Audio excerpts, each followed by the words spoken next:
Si Bongbong Marcos bangag noon, ngayong presidente na bangag natin ang presidente.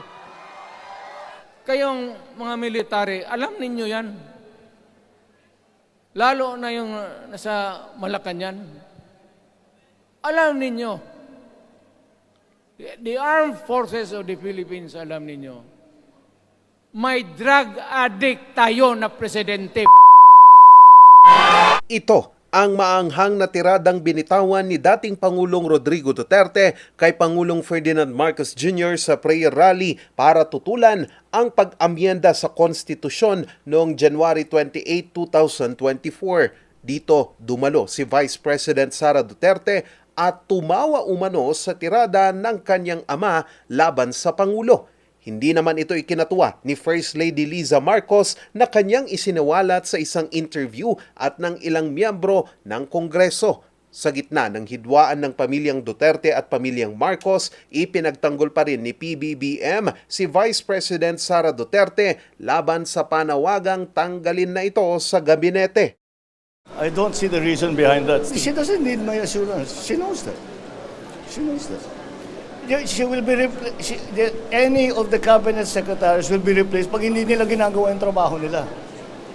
All the other things are not part of the discussion. Pag hindi na kaya, nagkasakit, sabihin mo na, di papalitan ka namin. O hindi talaga marunong, o corrupt, di ba? Tatanggalin ka talaga namin. Hindi naman ganun si Inday. Hindi ganun si Inday Sara. Nagpasalamat naman ang Pangulo sa pagtatanggol ng kanyang asawa laban sa mga tirada sa kanya. First of all, my first reaction is what a lucky husband I am. That I have a wife na very protective sa akin na kahit na may nakita hindi magandang sinabi tungkol sa akin. Talagang she gets very upset. I guess we cannot blame her.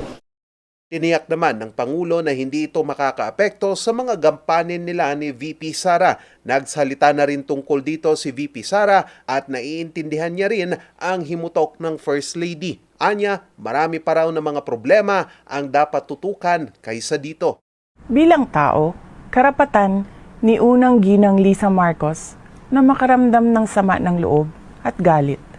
Subalit, ang kanyang personal na damdamin ay walang kinalaman sa aking mandato bilang isang opisyal ng pamahalaan. Ayon kay VP Sara at PBBM, mag-uusap sila upang tuldukan na ang issue na ito. Charles Nicolimon para sa Luzon Headlines.